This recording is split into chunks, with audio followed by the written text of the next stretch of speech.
the Right Honourable Tony Blair, former Prime Minister of the United Kingdom, Excellencies, distinguished guests, ladies and gentlemen.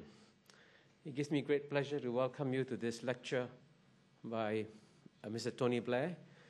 As you all know, as the Dean of the Kuan Yew School of Public Policy, only thing I do is to make 3 points in my introductory remarks. All 3 are going to be about Prime Minister Blair, but before that, if I can make an announcement, an important announcement. When you leave this room later, we are having a small collection for the victims of the Japanese earthquake. Please make a contribution as you leave. And this is especially for the students of the Kuan Yew School too.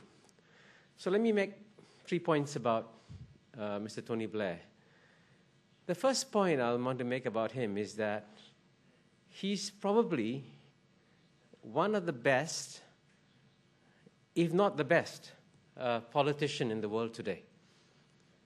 And I know in some quarters it may not necessarily be taken as a compliment, but I can tell you that in a school of public policy, doing well in politics is extremely important, because if you want to make a change to any government policies, to any public policies, first of all, you have to get into office and stay in office.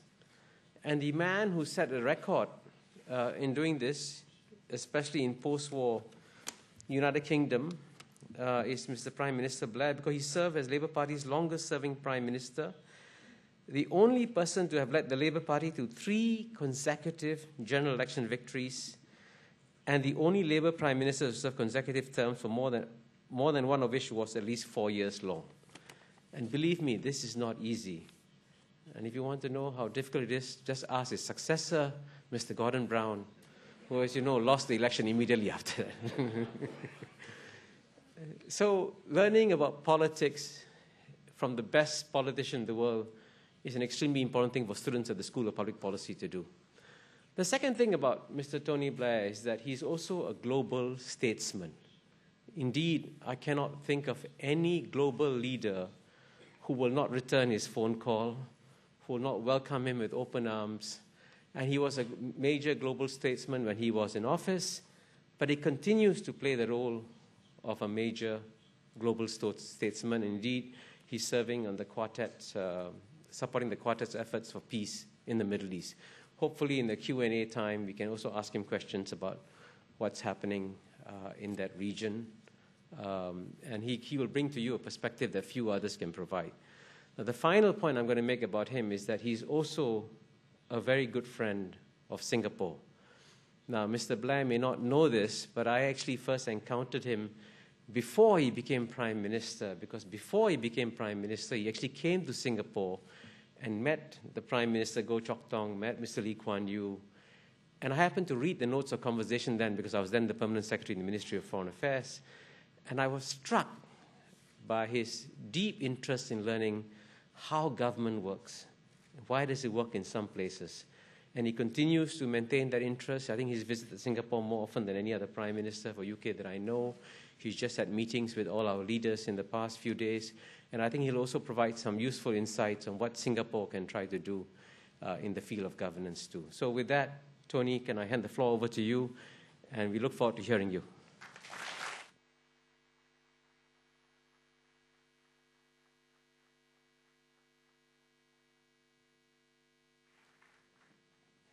Well, good morning, everyone. Thank you very, very much indeed, Kishore, for that immensely generous introduction.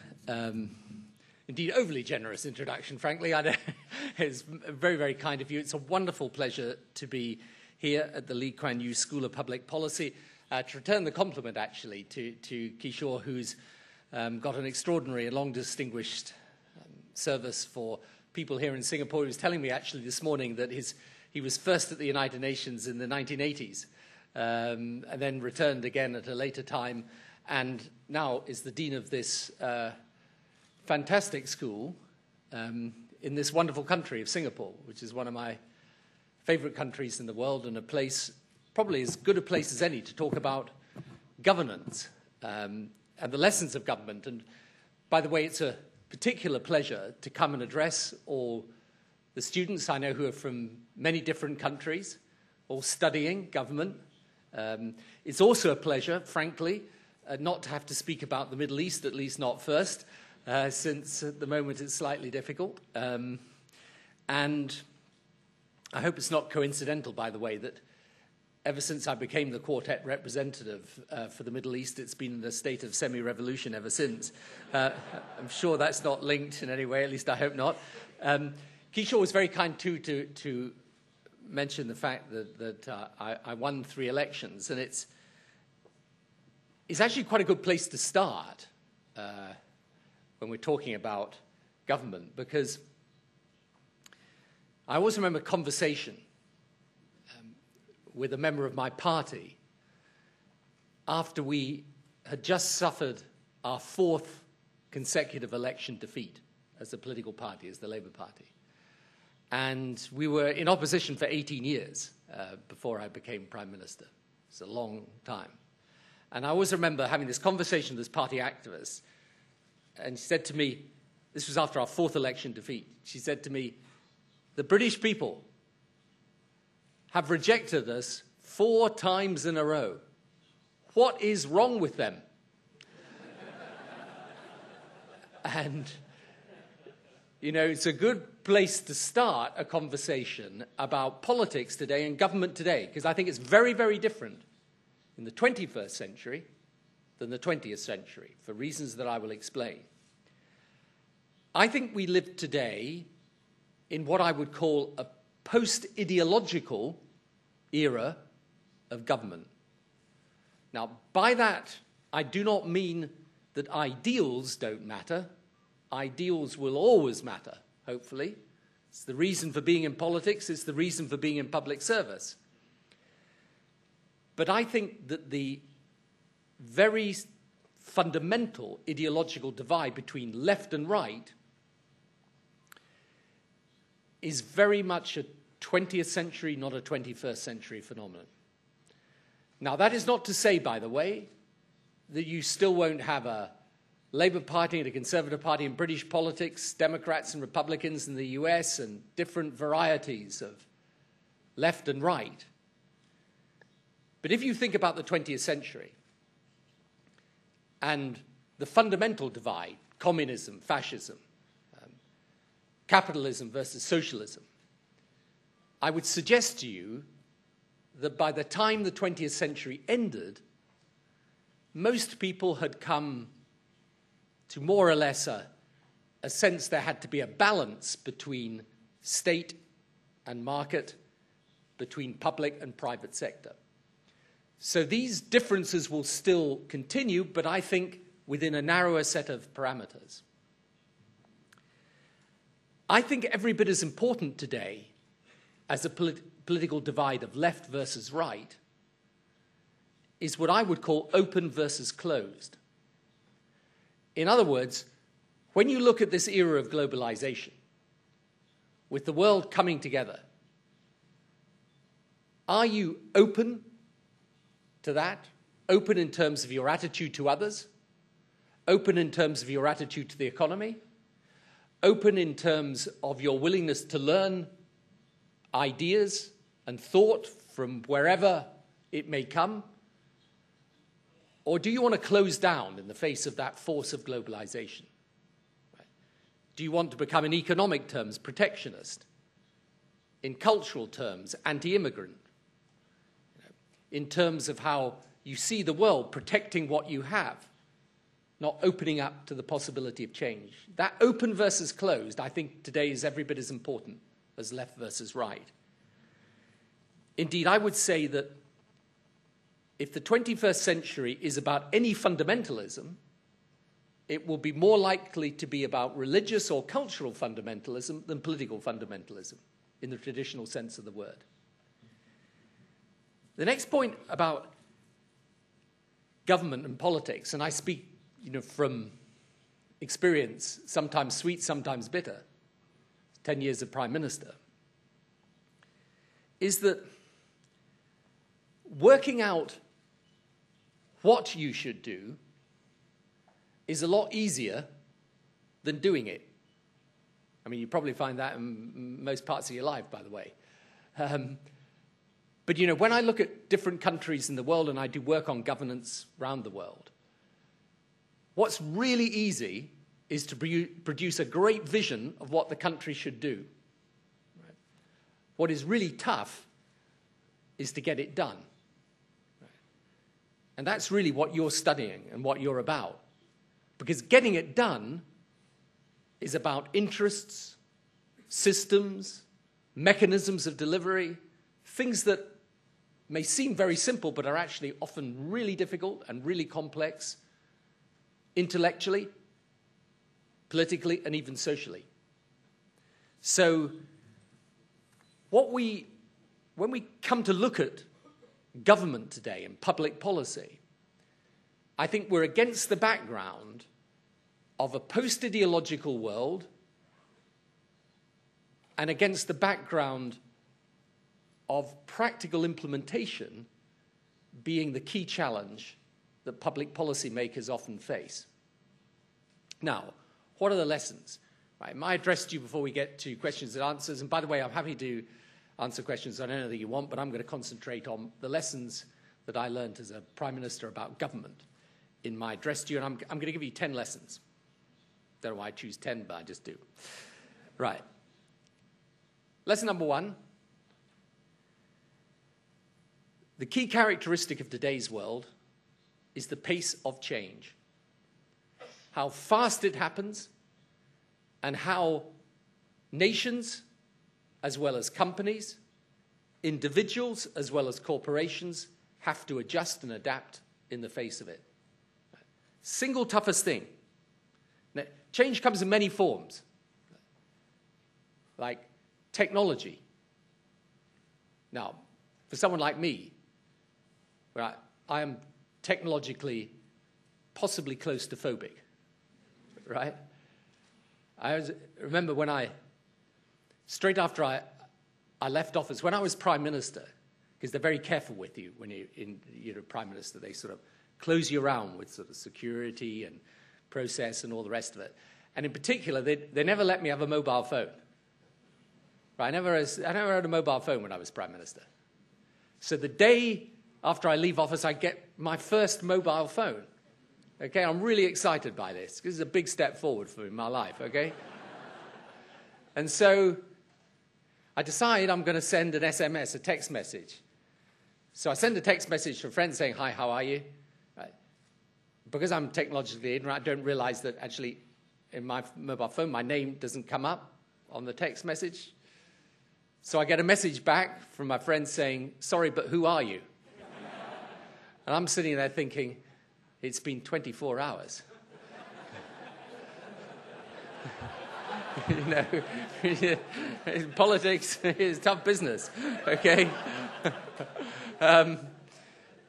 So now I'm trying to come to terms with the iPad, which is, and look, you see, this is the difference in the generations. I've got a 10-year-old son. Got 3 older kids and a 10-year-old son. So a few months back, I get my iPad. I'm really excited. I phone up my son, and I say to him, as a 10-year-old, I say to him, "I've got big news for you." He says, "What's that?" And I say, "I have got something called an iPad." Right? He says to me, "I know what an iPad is. How many applications has it got?" Right? That's the way the world is today. So technology is transforming lives. Power is shifting from west to east. That's pretty obvious. It's the rise of China, India, but more generally, the other nations in the region. And that's why when you come here to this School of Public Policy, you're coming actually to one of the centers of public policy in the world today, and it's almost symptomatic, Singapore. It's a smaller country, but symptomatic of the fact that people are looking as much east and west for their ideas. And that's tough, by the way, for those of us from the West. Got to get used to the changing power relationships. But the other thing is that the world is so interconnected. So this change is happening very fast. It's bringing the world together. It's changing it through technology. The power relationships are shifting east rather than west. And all of this is causing huge challenges for people. But the second lesson is this. Those people that you, in your positions in public service or government, are going to look after, those people too are changing. And they're changing in countries like mine, in countries like this, but also, I think, more generally. They're changing because their sense of what they can do as people, their aspirations, their expectations are rising, and rising very fast. This revolution that's going on out in the Middle East right now, it's got many different causes. But one interesting cause is the fact that through social media, people are far more aware today of what's going on in the world, of how people live and how they could live, right, if their aspirations were satisfied. And their aspirations are rising fast. So what used to be acceptable, what you just decided you were given and therefore had to accept, people don't accept that anymore. And the interesting thing is they don't accept it from government either. So today, people expect government to respond, right? They expect government to be prepared to meet those aspirations.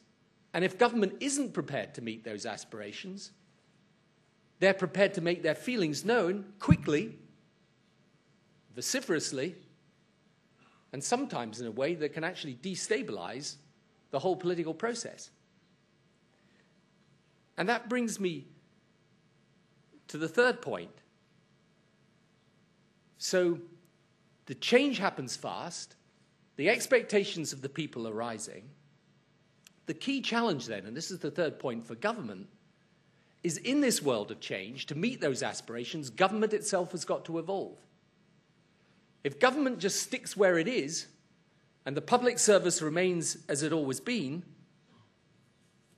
then instead of evolutionary change, which is positive and beneficial, you can then get revolutionary change, and that's a lot more dubious. Because the problem always with revolutions, and this is what I say to people as they watch events in the Middle East, the problem with revolutions is not how they begin, it's how they end. But one crucial feature of avoiding revolution and embracing evolution is that you've got to evolve. Government itself has got to move forward. And if government doesn't, then government is in trouble. And that brings me to the fourth point, which is that the concept of government, in my view today, is also evolving. And it's evolving in the same way that the private sector has evolved in how it now behaves, but the public sector is having to do that without the discipline of the market forcing it to. Right? If you look at the private sector today, and you look at the way that people live, the way you live, right? The way certainly people in my country today will book holidays, or go out places, or even theatre or cinema tickets. Right? They will do it in a way where they expect to make contact immediately, to have a range of choices about what they do, and they expect to get a process back from the private sector that is very responsive to their individual demands.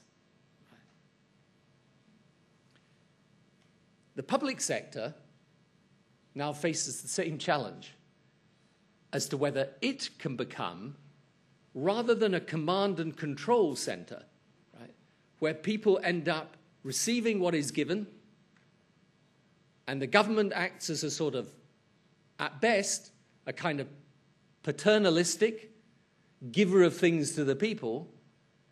Government instead has got to become strategic, where the purpose is not command and control, but to enable and empower. Right? Because actually what people want today from government is not government telling them what to do or government on top of them. It wants government underneath them, empowering them, enabling them to take the decisions they want for their lives. Now, sometimes people will say, well, that's just for the wealthy nations. But actually, it's true even of the poorest countries.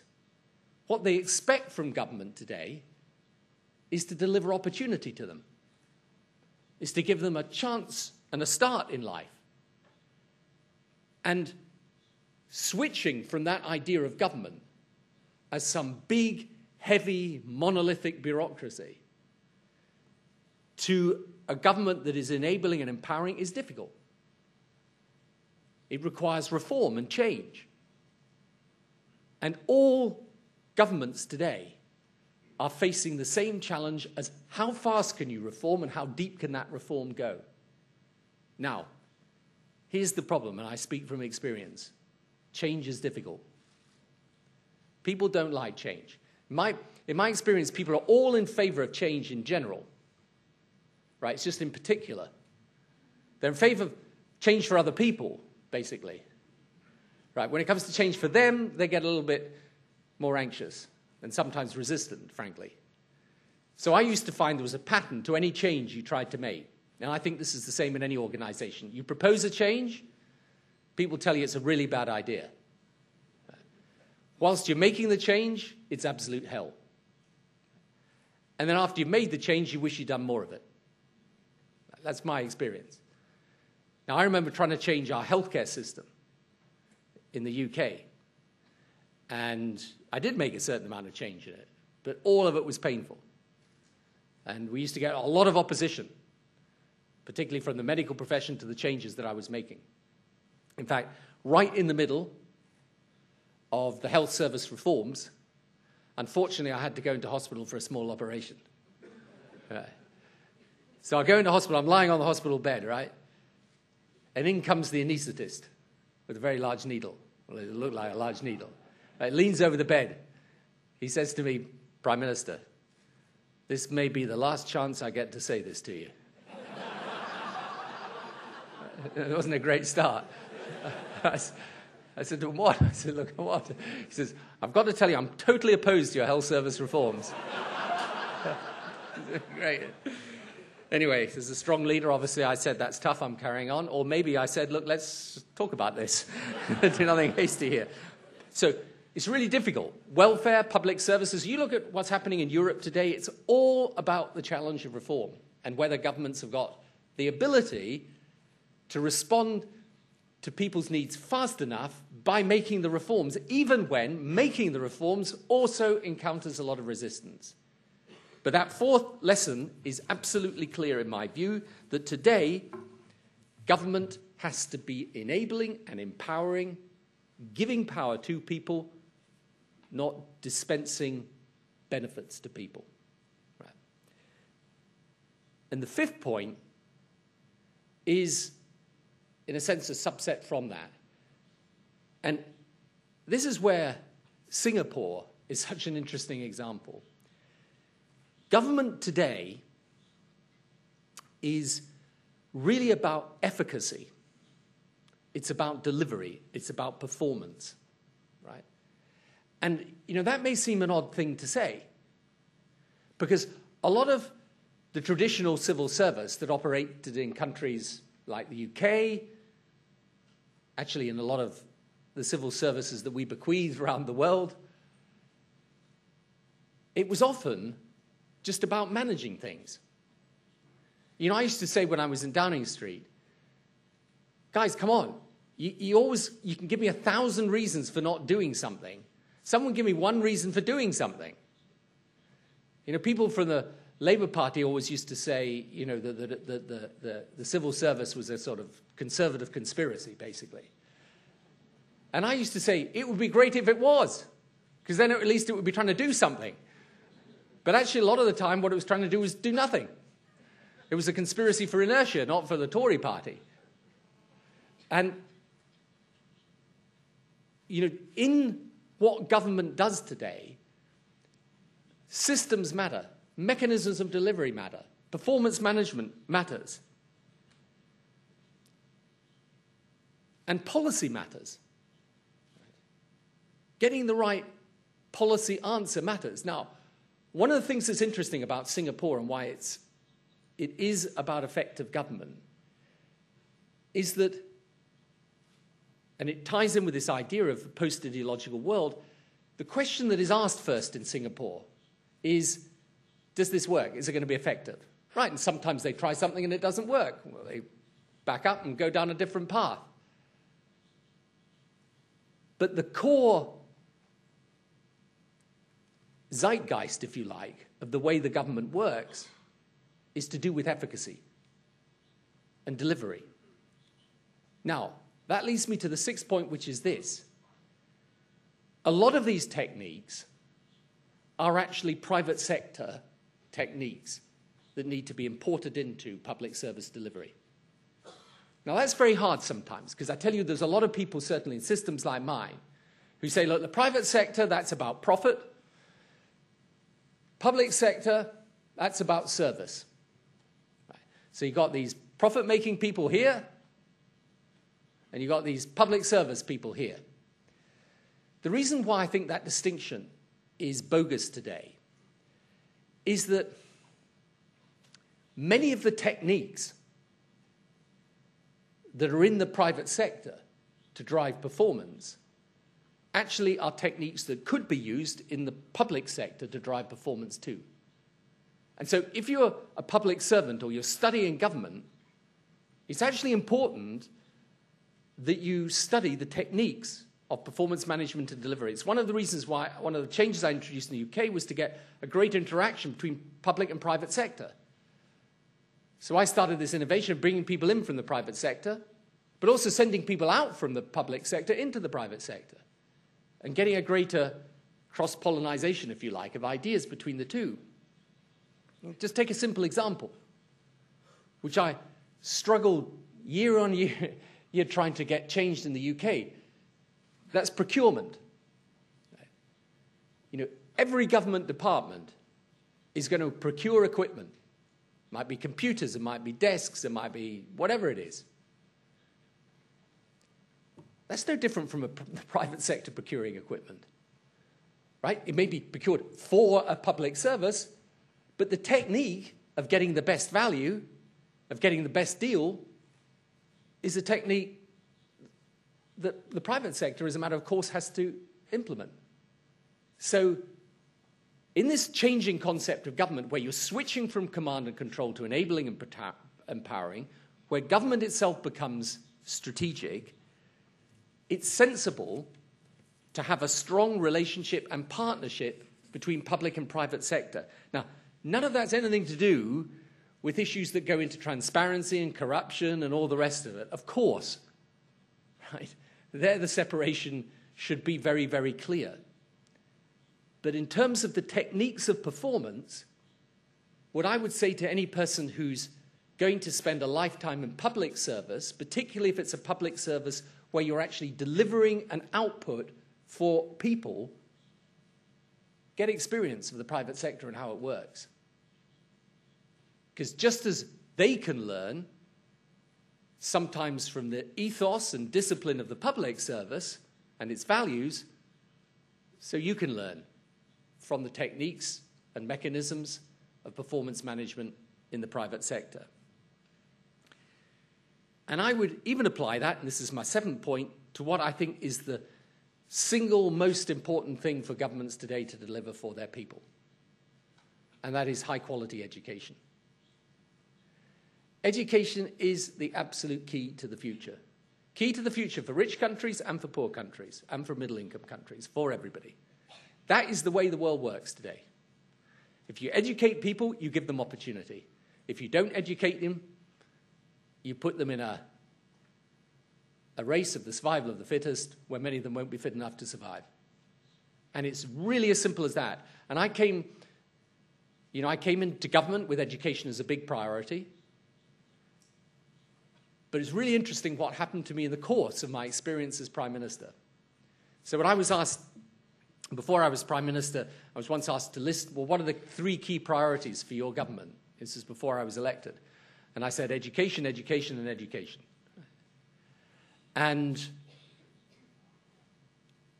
what was interesting was I started with that central commitment and driving vision of the importance of education.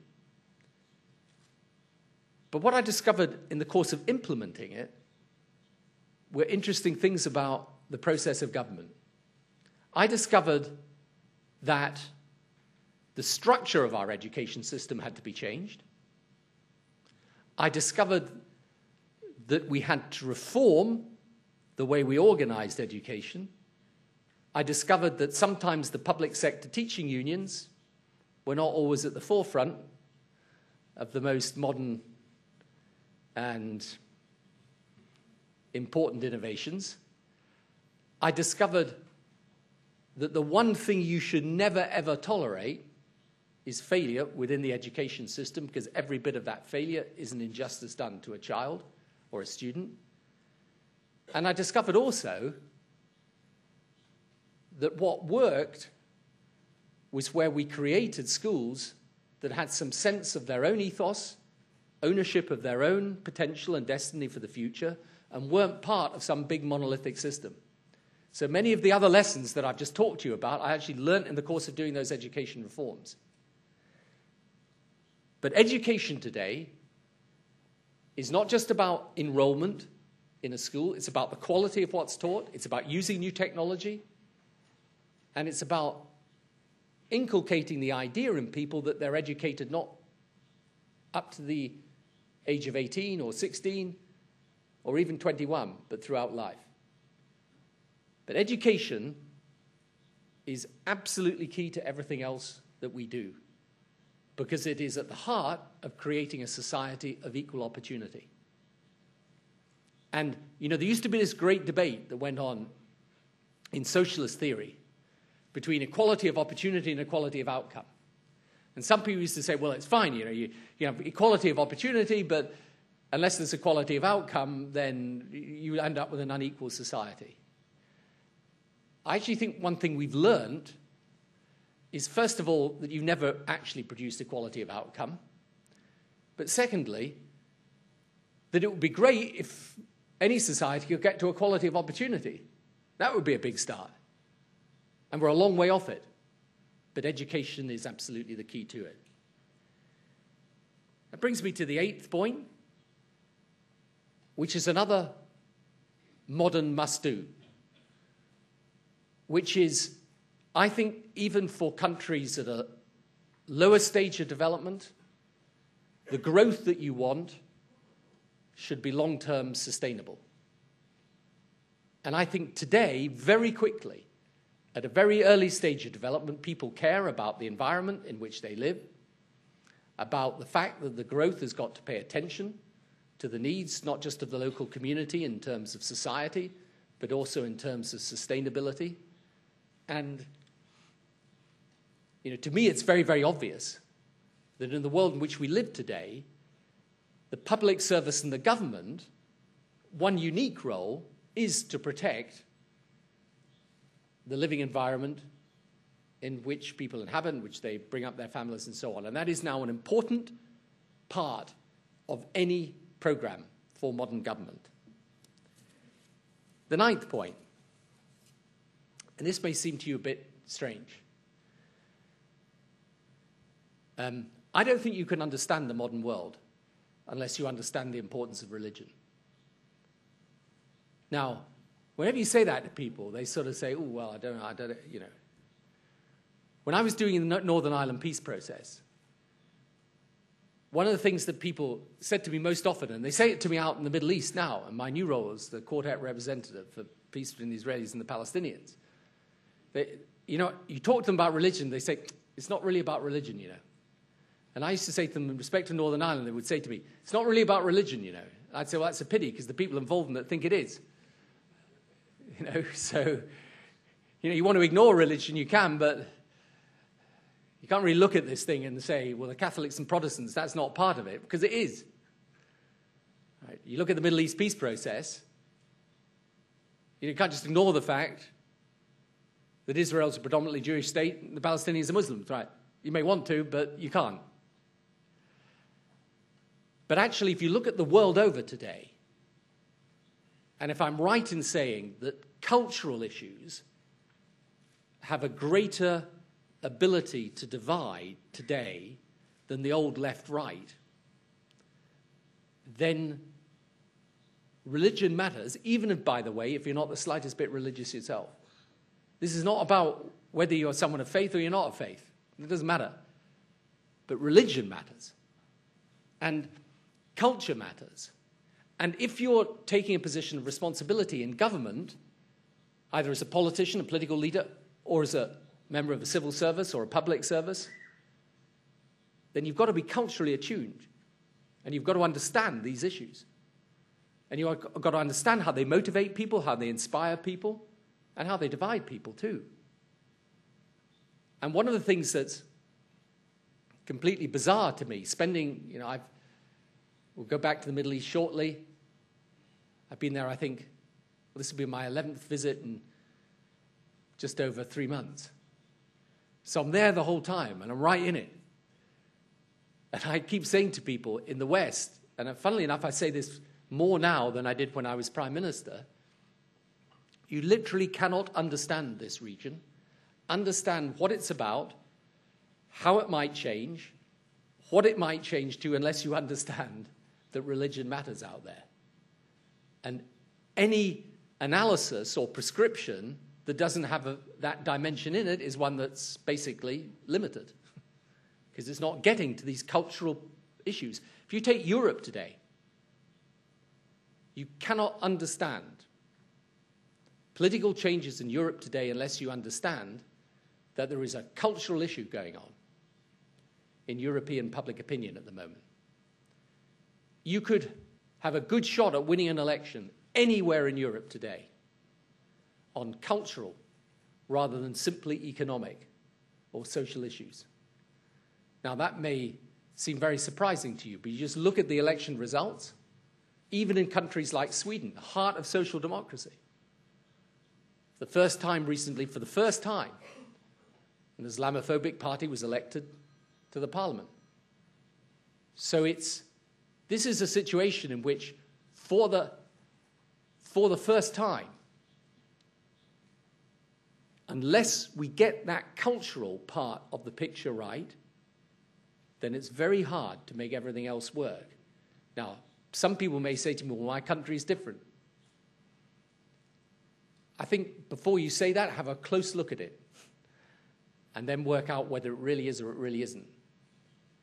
But today, for people engaged in public policy, not to understand cultural and religious issues is not to look at or understand one big part of the picture.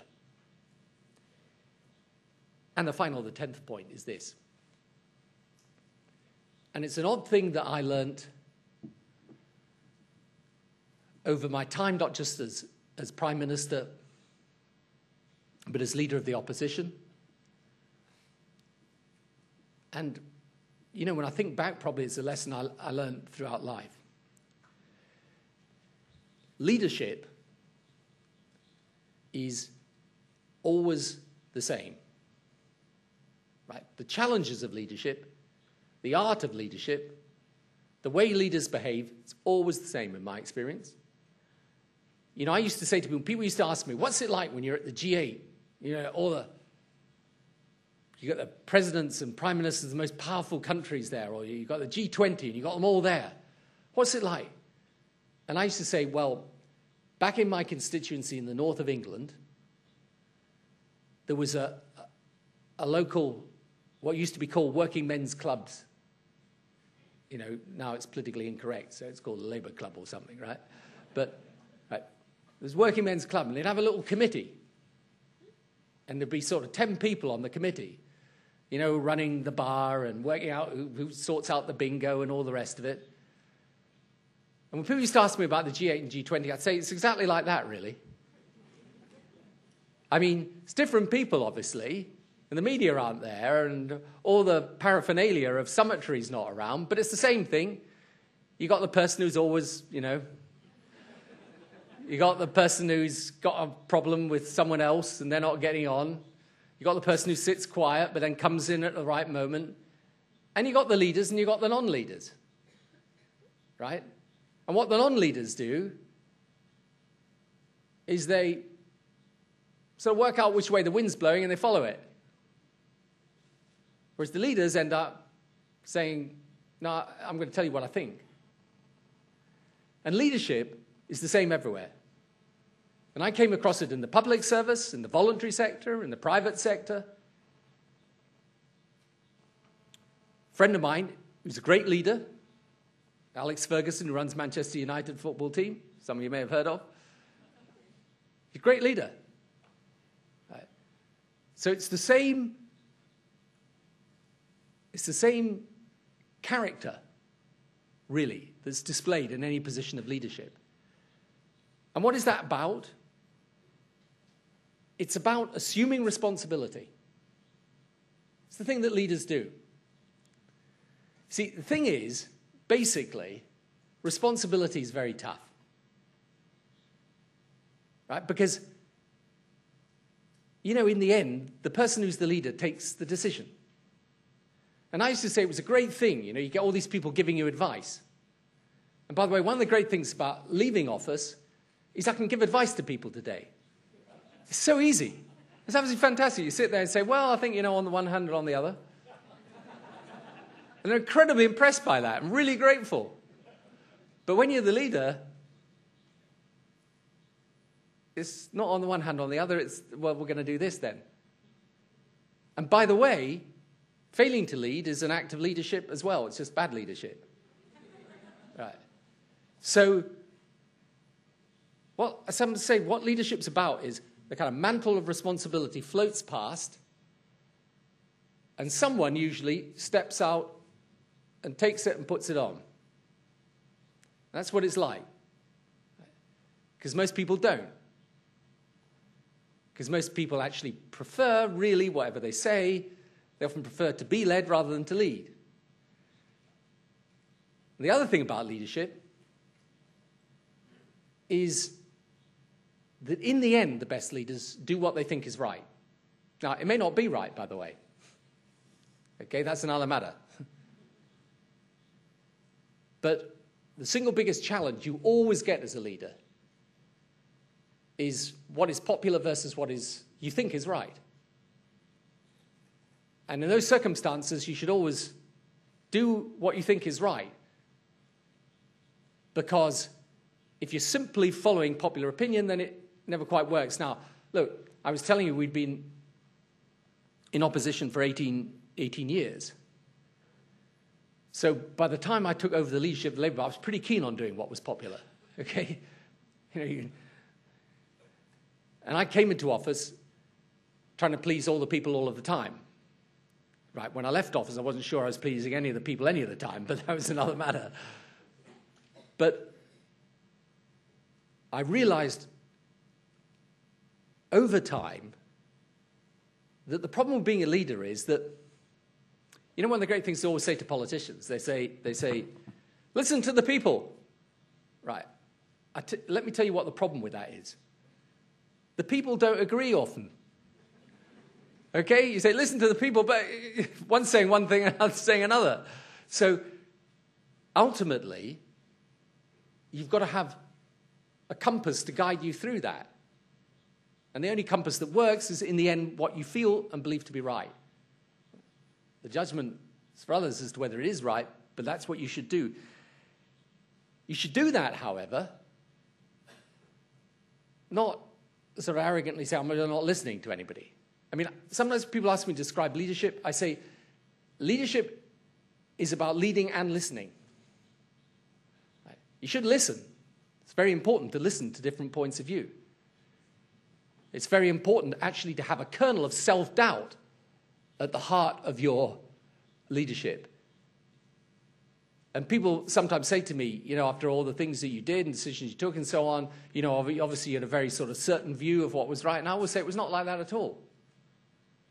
In the end, I have to take a decision. But I don't take it thinking anybody who disagrees with me is an idiot, or I can't see the other point of view. So there's a balance in leadership between leading and listening. You do have to take the decision, however. And when you take it, prepare to be criticized. Right, so, you know, it's an interesting thing. In the UK, I wanted to reform pensions policy. And I had 3 goes at reforming it. And the first 2 didn't work, and the third one was basically what is now going to be the basis of the UK pension reform, even under a different government. But, you know, it's a really interesting thing. You know what led me to believe after the first 2 tries at reforming it that it wasn't working? No one was criticizing it.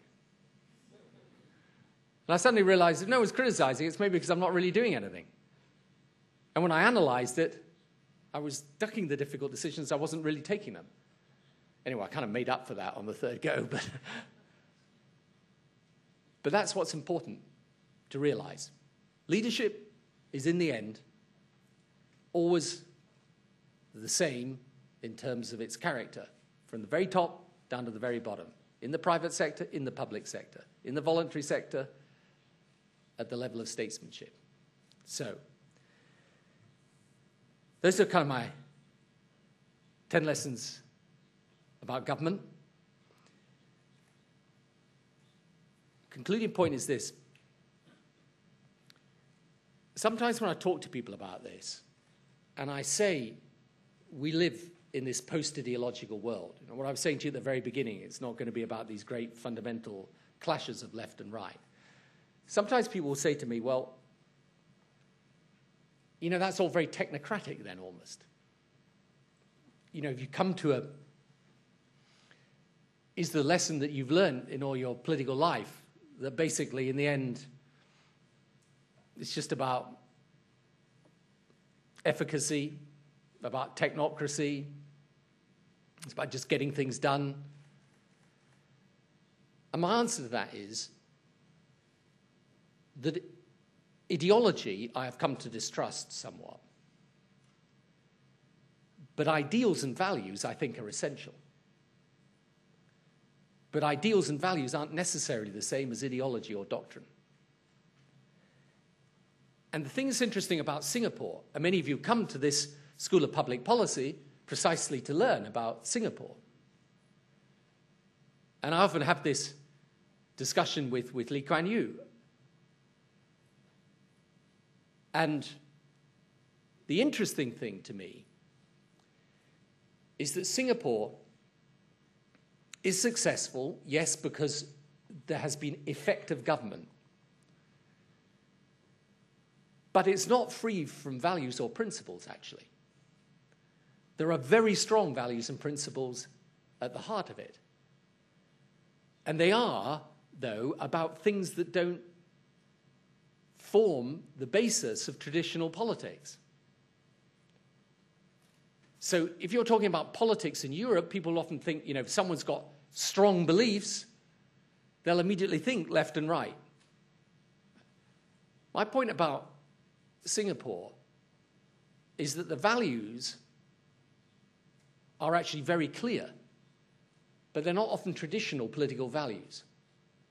They're values like a society in which if you work hard, you'll get on your own merit.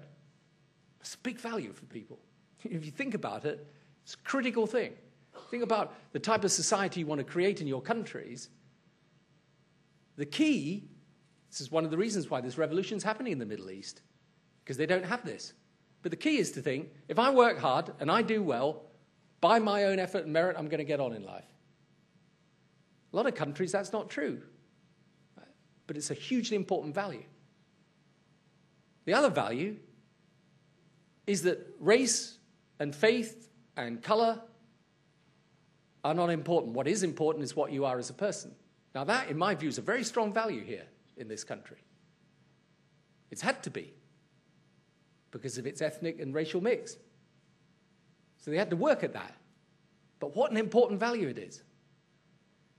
You know, it's like people in the UK today who get worried about immigration. And I say to them, look, get worried about it if there aren't rules governing it, because there should be rules, and you need order. But if we give up the opportunity for people to come into our country, we're going to give up a very essential part of our future because they bring energy and ideas, and that diversity is actually a strength for our country. Right? So this is a society also based very much on openness. And the last thing it's based on is this fundamental point about education being the future. Because the desire is to educate all the people and not just an elite. And that also is a strong value and a strong indicator of a better society. So I don't often get the chance to sort of share in a frank way the lessons that I've learned in government, or to talk about what I think good government consists of.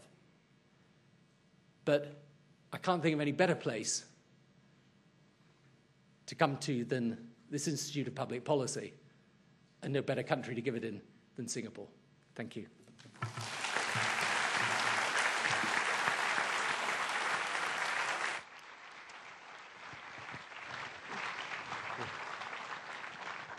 You can sit on that side. Thank you. Yeah, you get 2 glasses, yeah. Thank you very much, Tony. Now we have to write a textbook on 10 lessons of governance for our school. Well, I'll co-write it with you if you... Okay, we'll co-author it. Yeah, I think you'll do the hard work. You give the ideas. Yeah. Let me begin, if you don't mind, by asking the first question. You know, you spoke about the 10 lessons in governance. But that, of course, assumes that you can be elected and get into government. Now, you're one of the few persons, I say, who have an amazing track record in winning elections. Can you tell the students of the Lee Kuan Yew School of Public Policy, when they go back to, I don't know, Kazakhstan, Mongolia, China, India, wherever, if you want to start a political party and run for elections, what do you do?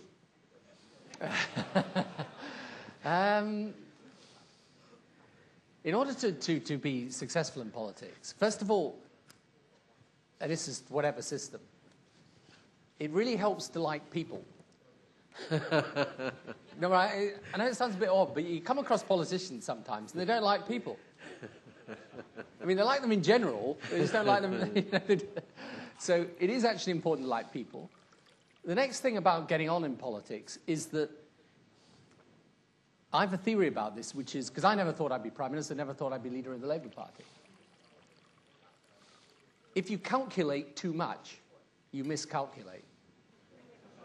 Right? And that is because there's a bit of this that's in the lap of the gods, or God, or whatever you want to say, but it's... And you feel happier if you're trying to do what you actually believe in, and if it comes your way, it comes your way. But I'm not saying people don't get to the top through pure scheming, but they are, more often don't than do. So be happier by actually, deciding you want to do something and doing it. The other thing about, certainly for elected politics, is this. After we lost these 4 elections, I told you the story about what the person said to me and everything. People, there would be this, I remember the front cover of The Economist magazine, saying, can Labour ever win again? And we used to have these great debates about, no, Labour can't win an election. And I used to say, they're ridiculous, anyone can win an election. The first rule of politics is there are no rules. Mm-hmm. Right? There's not some thing that says you can't win an election, you've got to work it out. And if you have the right policy and the right strategy, you can win. If you don't, you can lose. And any time you've ever come across situations where people have lost elections that they expected to win, or won elections they expected to lose, believe me, you analyze it, there are very good reasons why it happened. And the final thing, funnily enough, is actually to trust the people, I think. I mean, politicians, it's very difficult because you get frustrated sometimes. I used to have this conversation with my wife when the press would be beating up on me, and the media in the UK can be a slightly harsh set of people. And, I began beaten up in the media, people were shouting at me at meetings. And I'd be kind of sitting there thinking, this is really unfair. And I go back home, in Downing Street, and we used to live above the shop, you know, in Downing Street, as it were, and he closed the door there, and I'd be sort of complaining to my wife, and she used to say to me, "Stop complaining, it's voluntary." No one makes you do it, so you've also got to have that, Okay. I think. First question. Please, just come to the mic and introduce yourself. And maybe a few of you can come to the mics and stand in front of the mics. Go ahead, please, Shirish. Yeah, I'm Shirish. I'm a student here at the LKY school. Mr. Blair, my question is about leadership and leaders in general. I just wanted to push you a bit on this. The dean will probably find this to be a bit frivolous, but I was curious about your name, Tony. I mean, was that your given name? You must have been Anthony or something. And at some stage, before entering politics, did you change the name in order to, become more sort of likable? And, my dad's name is Tony, but I'm from India, and mostly, pet dogs are called Tony in India. But, that's just an aside. But my real question was, you said that the challenges of leadership are always the same. Which was in a bit of a contrast to what you've been saying about government and governance, which, has to evolve.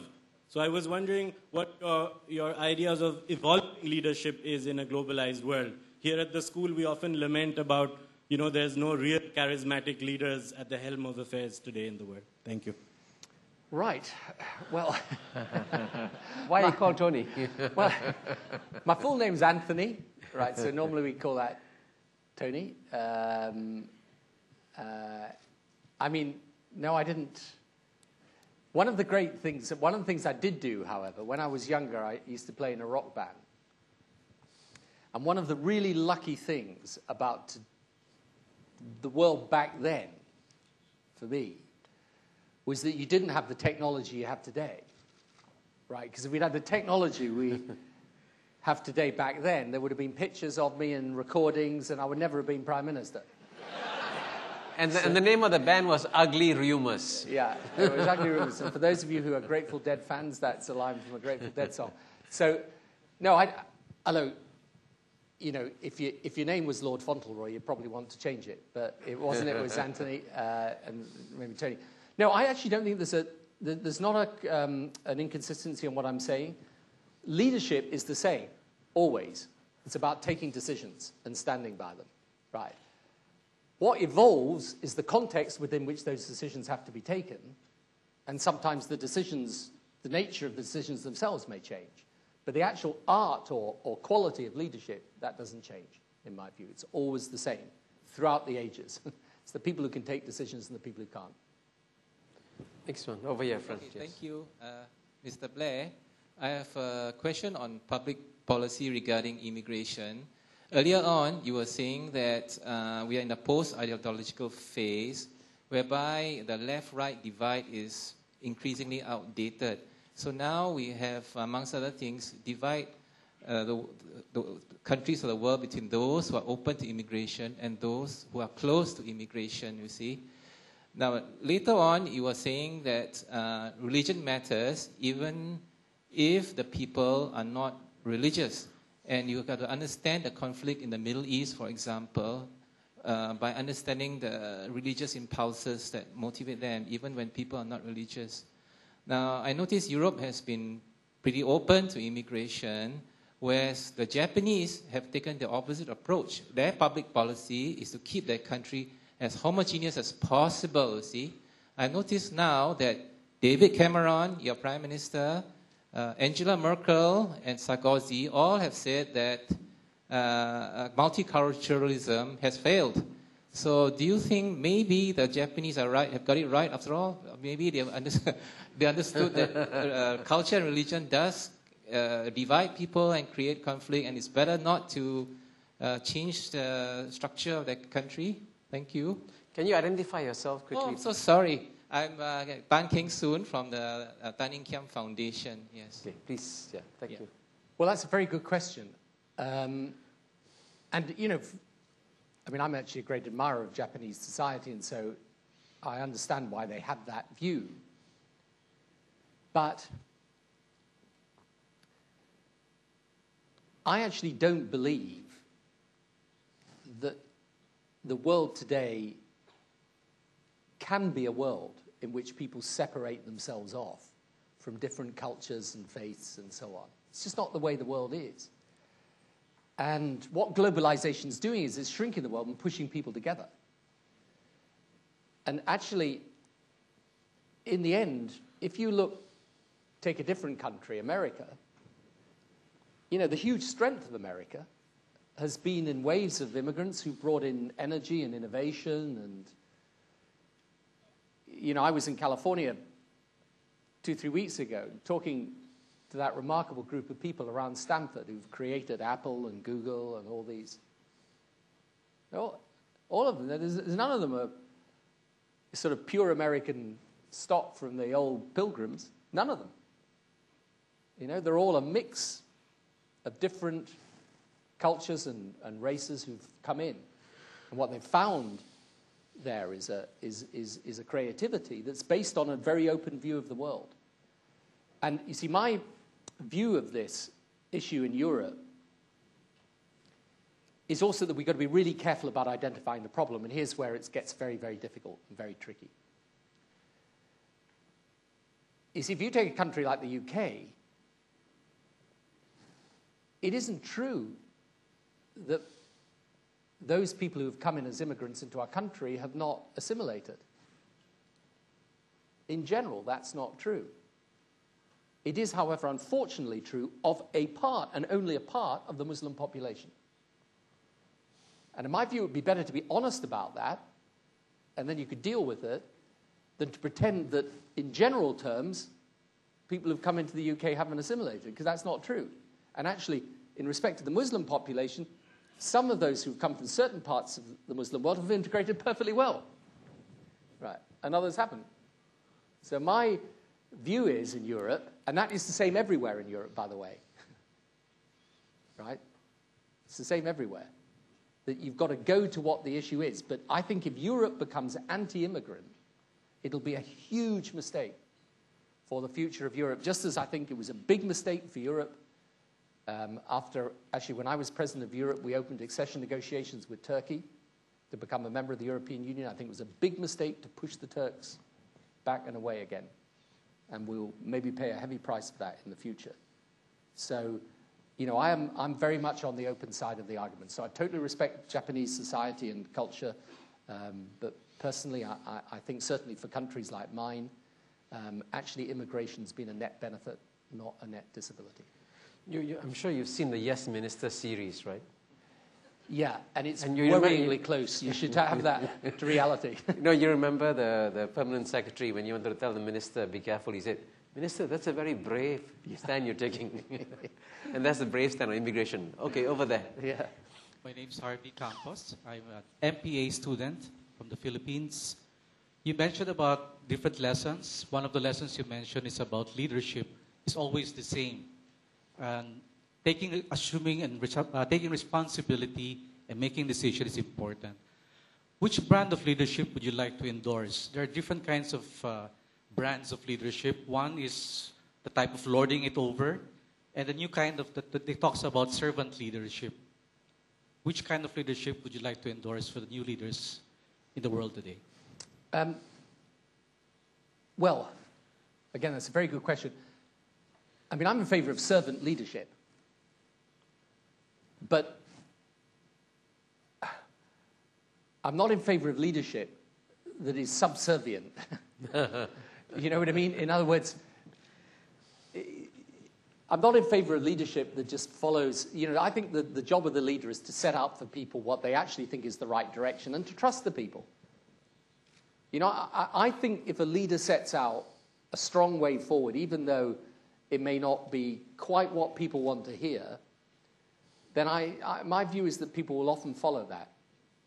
You know, one of the reasons I won my last election, which was very difficult, came after the war in Iraq and Afghanistan, was very, very difficult for me, was that even people who disagreed with me thought I'd set out a clear position and that's the direction we were taking. And so I think your leadership should be at the service of the people. I certainly don't like a lording it over leadership. That's not what it should be about at all. But I think if you're a true servant of the people, that doesn't mean to say you're always agreeing with everything that everyone says to you. And as I say, the hardest thing is that you find that people disagree. So, and I think, take the example of the Philippines, the Philippines country with such enormous potential. You've got to get a system and a leadership that's going to drive the country forward and develop that enormous potential. Because, one sign of which I think must be deeply frustrating for any country is when you go outside the country and you find, as you do with Filipinos in different parts of the world now, who do great work and really smart people. And you kind of think it's a pity they're all in different parts of the world. They actually, and that's, I think, partly as a result of the way the political system's developed there. So, a servant of the people, yes, but subservient, no. So what they need is a Lee Kuan Yew to run Philippines. Well, you do with Lee Kuan Yew most places, actually. It wouldn't be a bad idea. Please. Terry O'Connor. I was a former president of the British Chamber of Commerce and had the great pleasure of hosting Mr. Blair and the visiting delegation here in 2006 when London overturned a likely victory by France for the Olympics 2012. After that party and in the subsequent days, it seemed that the UK went from a number 2 or a number 3 candidate to victory. And you, Mr. Blair, have been widely attributed for overturning that decision because you arrived in Singapore early and you did the necessary lobbying. So my point is about lobbying and the effectiveness of lobbying, and perhaps you can give us some insight as to how we change the game. Thank you. No, but it's actually an interesting question because, in fact, although people have given me a lot of credit for it, actually my wife was as much the person and who was responsible.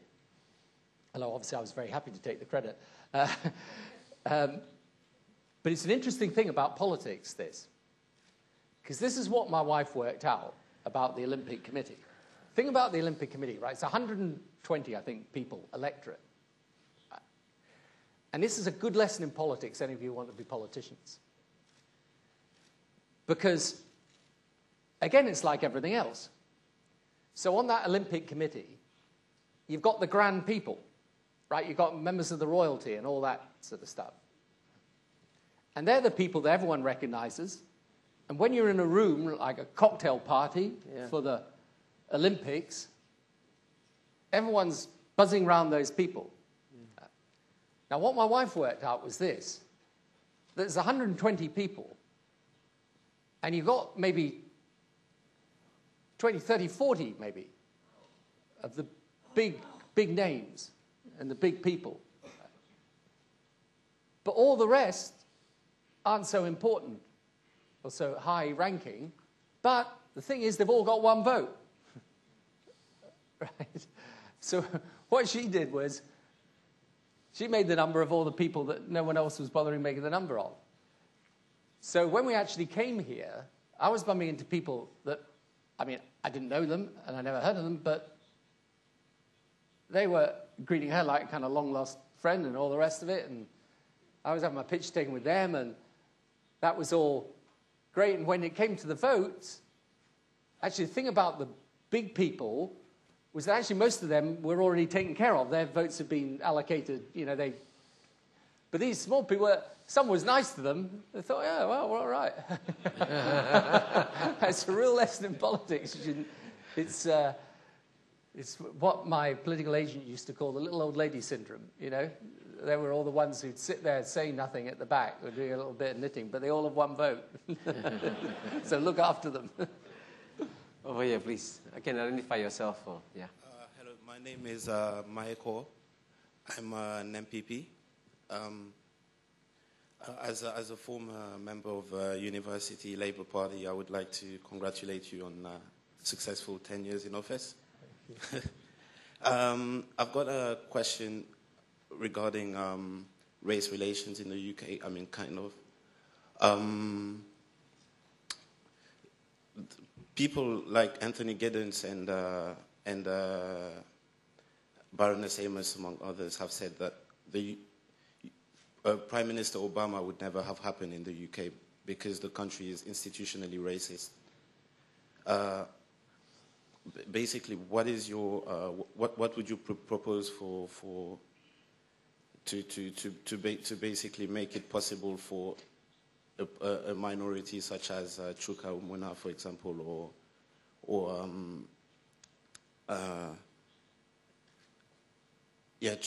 Una King, for example, to actually become Prime Minister one day? Right.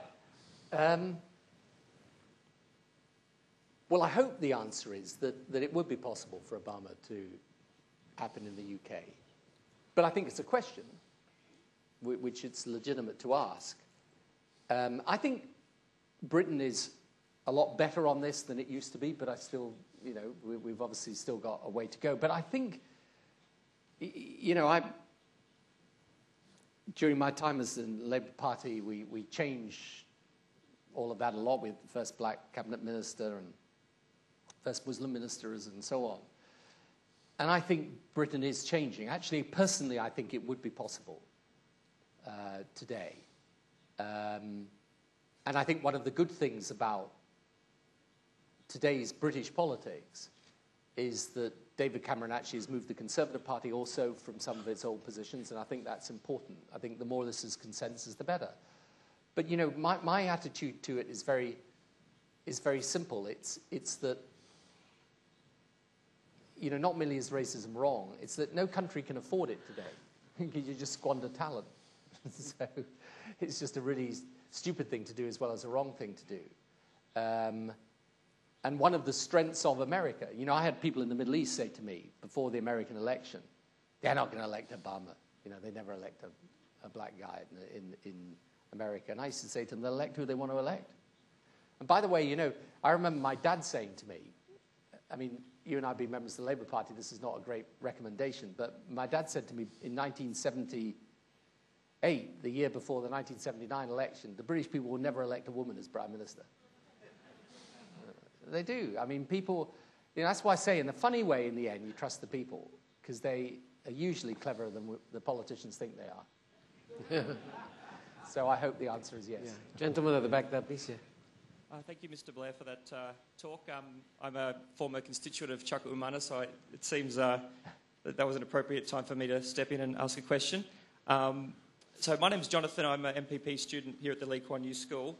And it seems in your speech you alluded to a few times you'd like to talk about the Middle East, so I thought I'd supply you with a question. Right. This is regarding your approach to foreign policy with Colonel Gaddafi while he was in power. While you were in power, sorry.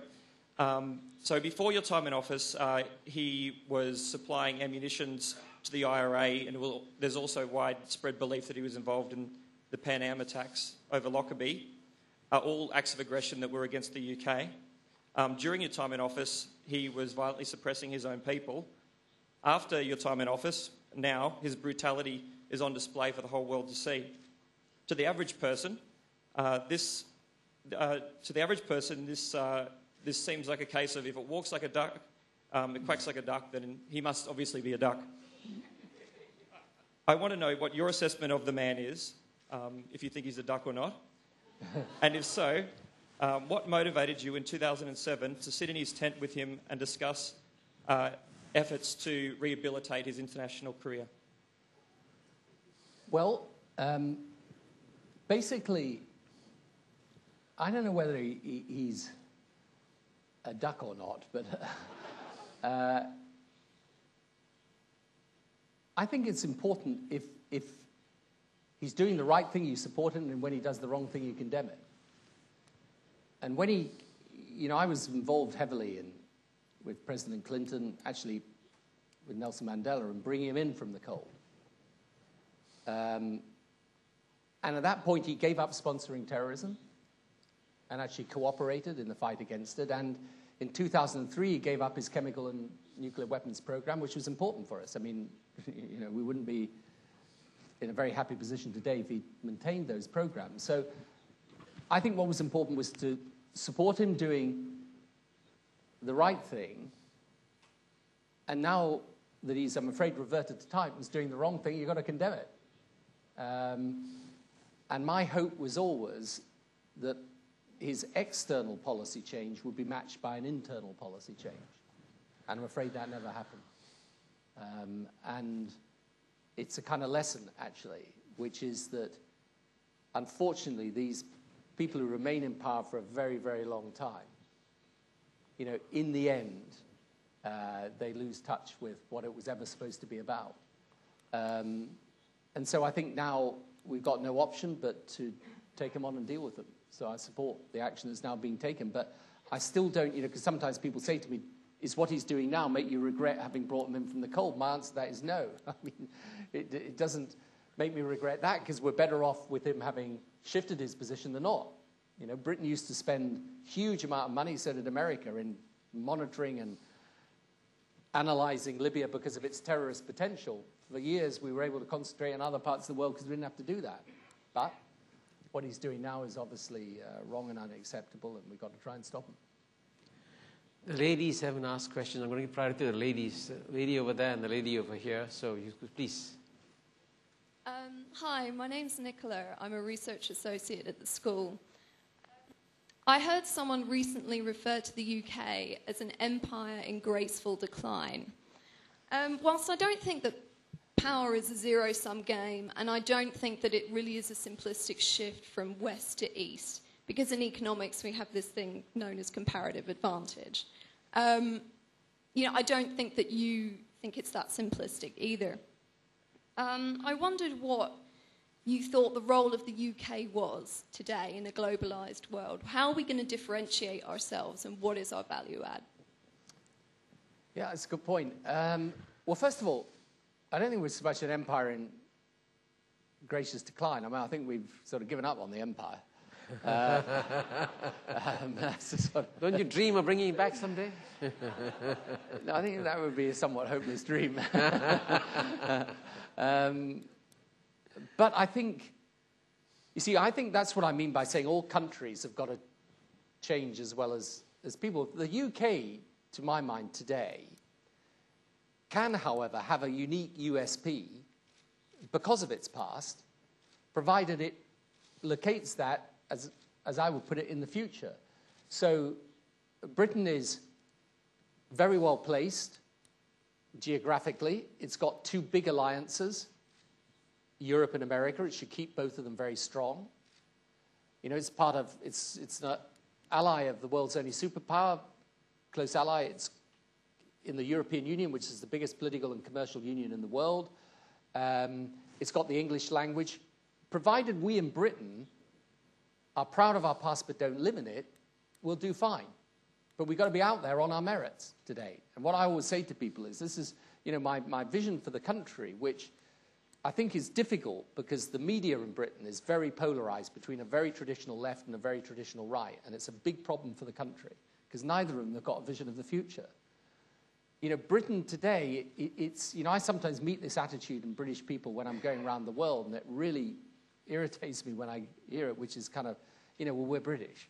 You know, well, I mean, sod that, frankly, nowadays. I mean, that just doesn't matter, right? What matters is you've got something to say, and you're able to, you've got the merit and ability to say it. So, you know, for me, Britain has got to be using a lot of its historical links because they're still valuable, but positioning itself for the modern world. One of the reasons I altered the rules so that we could get more foreign students in from abroad to come into Britain is precisely because I love the fact that people come to Britain. It's great for us in the future. So we should really, you know, husband those and shepherd those strengths and use them for the future. But we've got to keep our economy open, our society, one that, as I say, values the contribution of migration. And we've got to keep our alliances strong, and we've got to realize that the world today is not interested in the fact we used to have an empire, but it may be interested in what we can do for the future. You know, I noticed that we only have 3 more minutes left. I'm going to apologize to all those who joined the queue, but can I give the last question to the lady? Oh, yeah, I apologize to everyone. I know you've been waiting, but we only have time for one more question. Thank you, Dean Malbubani. My name is Mia White. I'm from the United States, a politician from the United States and a student at the LKY school. And I have a question about leadership again. We have a governor in Wisconsin who is trying to push through a very unpopular bill in Wisconsin. And public opinion is squarely against him. And he has had to, get the police to keep people out of the Capitol building in Wisconsin. So while public opinion is squarely against him, is that a point where you trust the people? Is it a sign of a leader to continue to move forward? Or is it a sign of weakness to back off? Have you been in that situation? And what should he do? Is he weak if he steps down and not committed to it? Or should he push forward even though public opinion is very strongly against him? Yeah, well... It's a yes or no answer, by the way. And, in the end, it is a bit of a yes or no, frankly. And my view is, well, first of all, my view is that I'm not saying he's right, by the way. I'm just saying if that's what he thinks is right, he should hold to it. Now, let me put two qualifications on that, though. The first is that, leadership shouldn't be a kamikaze mission. Right, so there may be all sorts of tactical compromises you engage in, but if your strategic objective is, I'm going to reduce this deficit, that's what you want to do, right? I used to say to people with my reform program, when I was reforming university and education, healthcare, law and order, I said to people, look, I'm not so desperate to remain in this position that I want to remain in it and not do the reforms I want, so if you want to vote me out on that basis, and funnily enough, I've more nearly lost my position as Prime Minister in a vote on university reform than I did actually on the war, right? But, my attitude was very much, in the end, I'll make all sorts of tactical compromises, but strategically that's where I am, and if you don't like it, then I'll go and do something else in my life. And I think you've got to be in that position. The only other thing I'd say is this, and it's a real lesson it's one of the interesting reflections to me, actually, in politics and what's happening. You say public opinion is squarely against him. The only actual test of that will be at the next election, right? And I think that is also very important. People used to say to me sometimes, I don't mean in relation simply to Iraq or Afghanistan, that type of thing, but in relation to demonstrations in the street, they'd say, look at all these people on the street. And I'd say, well, that's fine, but I want an election. In a democracy, in the end, it is an election that counts. And the one thing I think that the modern media's got to be very careful of is this portrayal of anybody who's out on a street with a placard as necessarily more legitimate than the person sitting in the governor's mansion or the legislature making a decision. Because street protests are fine, but they're not policies and they're not governments. And so I think, in the end, it's a very difficult thing, this, but I personally, at the end of my time in politics, this is what I mean by trust the people. I think in the end, the people do prefer leadership, ultimately. And I'll give you one final interesting example about this. If you took an opinion poll of the British people, you would think that they were absolutely hostile to Europe, right? It is the fact, however, and there's students of politics here, that no political party has ever won an outright majority in British politics on a Eurosceptic platform. And people often say, no, it can't be true, Margaret Thatcher won elections. Margaret Thatcher won her elections, the first two elections on a pro-European platform, the last one wasn't particularly an issue.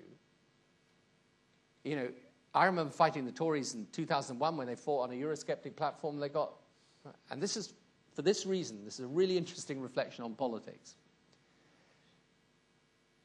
If you ask the British people in opinion polls, they say they're anti-Europe. But here's the thing about people and their leaders. The people are entitled to have their prejudices. Right? But my experience is they get quite alarmed if the leaders share them. In other words, they sit there, you know what I mean? They sit there and say, no, Europe, it's terrible. Brussels, that's a terrible place, shouldn't be going there at all.